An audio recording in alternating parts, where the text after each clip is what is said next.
నమస్తే, welcome to Leo. మనతో ఉన్నారు పొలిటికల్ అనలిస్ట్ అంకమరావు గారు. సార్ నమస్తే.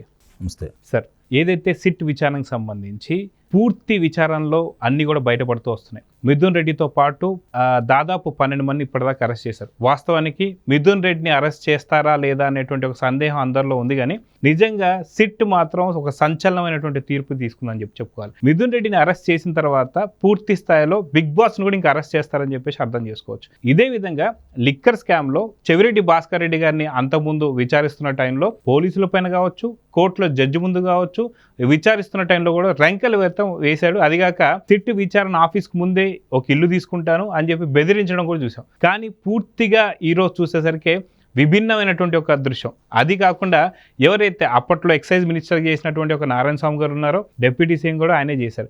ఈ రోజు వచ్చి పాలసీతో నాకు ఎటువంటి సంబంధం లేదు, అసలు నాకు రాజకేశ్ రెడ్డి అంటే ఎవరో కూడా తెలియదు అని చెప్పి మాట్లాడుతున్నారు. సో వీళ్ళిద్దరి వైఖరిని ఎలా చూడాలంటారు? ముందుగా నారాయణ స్వామి గురించి మాట్లాడదాం. నారాయణ స్వామి అనే వ్యక్తి ఉప ముఖ్యమంత్రిగా, ఆ శాఖ మంత్రిగా ఆయన పనిచేసినప్పుడు నాకు తెలియదు, కేసిరెడ్డి ఎవరో నాకు తెలియదు, కేసిరెడ్డి రాజశేఖర రెడ్డి ఎవరో నాకు తెలియదు. కానీ వీటికి నాకు ఎలాంటి సంబంధం లేదు. కాకపోతే నగదు మాత్రమే తీసుకోమని చెప్పిన మాట వాస్తవమే అని చెబుతున్నాడు. నిజంగానే మనం కూడా ఆలోచిస్తే కేసిరెడ్డి ఎవరో అతను తెలియాల్సిన పని లేదు. ఎందుకంటే పత్రాలు పంపిస్తే సంతకాలు పెట్టడం మాత్రం వాళ్ళకి తెలుసు. శాఖాపరమైనటువంటి నిర్ణయాలు కావచ్చు, ఆ శాఖకు సంబంధించిన సమీక్షలు కావచ్చు, వాళ్ళు నిర్వహించింది ఎక్కడా లేదు.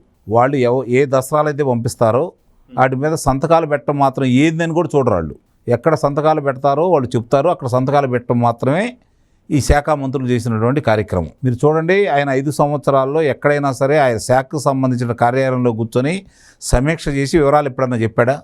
లేదు, చెప్పలేదు కదా. కానీ వీళ్ళు ఈ మద్యానికి సంబంధించి వీళ్ళందరితో కలిసి మాట్లాడుకున్నప్పుడు విజయసాయి రెడ్డి ఇంట్లో అతను ఉన్నాడా? లేడు. మరి ఇది హైదరాబాద్లో. కానీ విజయవాడలో, హైదరాబాద్లో లేడు అనుకోవచ్చు. విజయవాడలో జరిగిన సమీక్షప్పుడు కూడా ఆయన ఉన్నాడా? లేడు. ఎవరున్నారు? మిథున్ రెడ్డి ఉన్నాడు, విజయసాయి రెడ్డి ఉన్నాడు, సత్యప్రసాద్ అనే అతను ఉన్నాడు, లేదంటే వాసుదేవరెడ్డి ఉన్నాడు. వాళ్ళకు సంబంధించిన వాళ్ళు మాత్రమే ఉన్నారు. ఇతను లేడు కదా.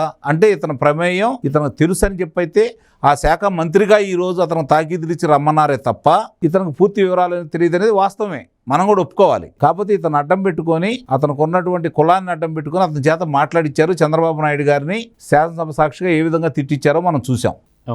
దానికి మాత్రమే ఉపయోగపడ్డాడు. అంతే తప్ప ఈ కుంభకోణంలో అతను మంత్రిగా కాబట్టి అతని ప్రమేయం ఉందని మనం అనుకోవాల్సిందే తప్ప, లేదంటే అతనికి మిగిలిన వాళ్ళకి ఇచ్చినట్టుగా నెలకింత ఇచ్చారో తప్ప అతను మాత్రం ఈ రూపకల్పనలో ఎలాంటి పాత్ర ఉంటుందని అయితే మాత్రం నేనైతే భావించట్లా. కాబట్టి అతను చెప్పిన దాంట్లో అంతవరకు నిజం. నాకేమి తెలియదు అనేది నిజం.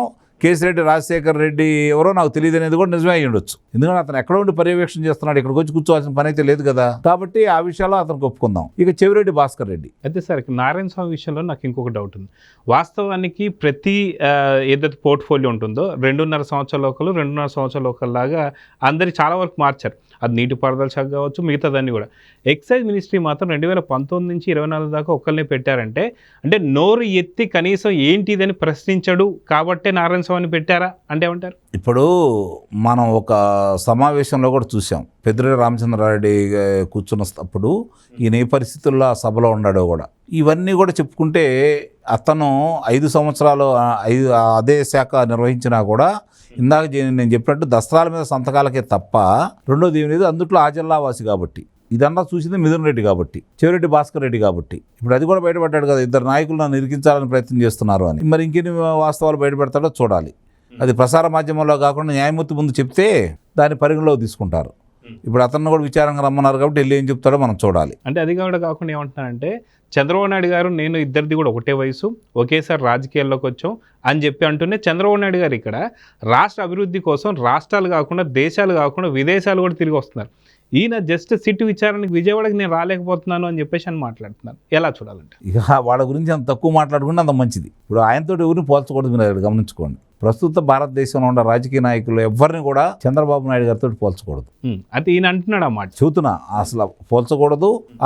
ఇలాంటి వ్యక్తులు ఎవరన్నా మాట్లాడితే అది చర్చకు కూడా రాకూడదు. అది ఆ అంశం ఇతని గురించే మనం మాట్లాడుకోవాలి, మిగిలిన విషయాల గురించి.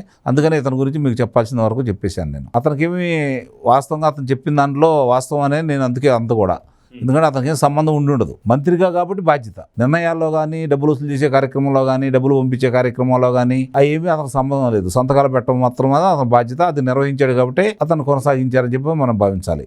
ఇక చెవిరెడ్డి భాస్కర్ రెడ్డి. ఒక కుడి ఎడమ భుజాలుగా వ్యవహరించిన వ్యక్తులు ఎవరన్నా ఉన్నారు అంటే చెవిరెడ్డి భాస్కర్ రెడ్డి, మిథున్ రెడ్డి.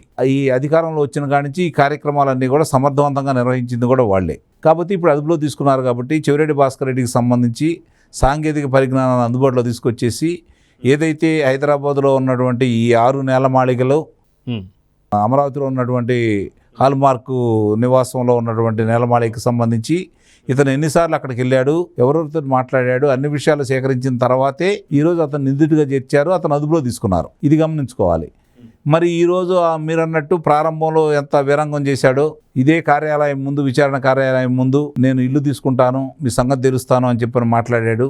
ఈ రోజు వచ్చేసి నా తండ్రిని కోల్పోయాను, నా సోదరుని కోల్పోయాను, నేను నా తల్లికి మాటిచ్చాను.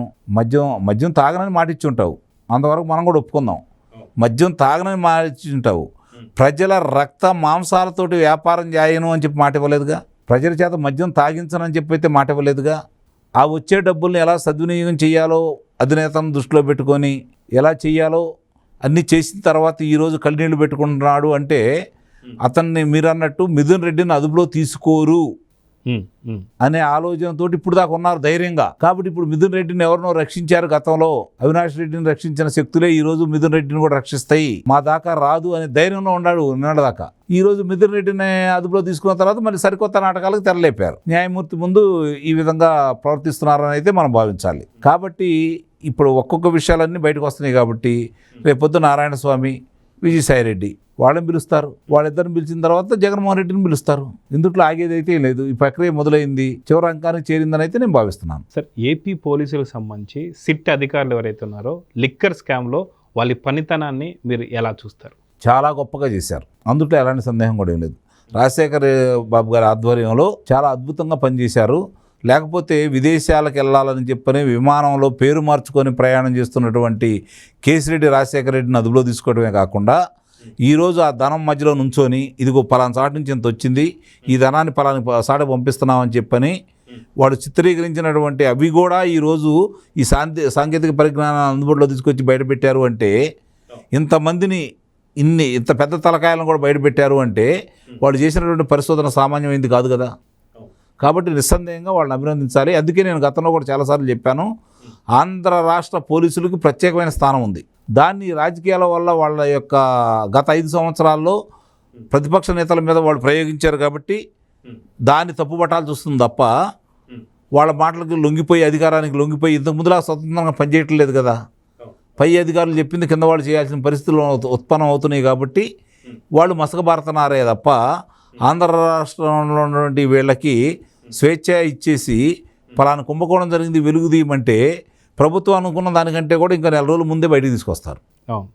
అంత ప్రతిభాపాఠ వాళ్ళు ఉన్నటువంటి వ్యక్తులు వీళ్ళు. కాబట్టి నిజంగా వాళ్ళు చేసిన దాన్ని అభినందిద్దాం, అందులో సందేహం లేదు. సో చూద్దాం సార్, ఖచ్చితంగా ఇంతవరకు తీసుకొచ్చినట్టు లిక్కర్ స్కామ్ సంబంధించి అతి తొందరలోనే బిగ్ బాస్ను కూడా బయటికి తీసుకురాబోతున్న సంగతి అర్థమవుతుంది. సో చూద్దాం జరగబోతుంది. నమస్తే సార్. నమస్తే. Please subscribe to Leo news for more videos.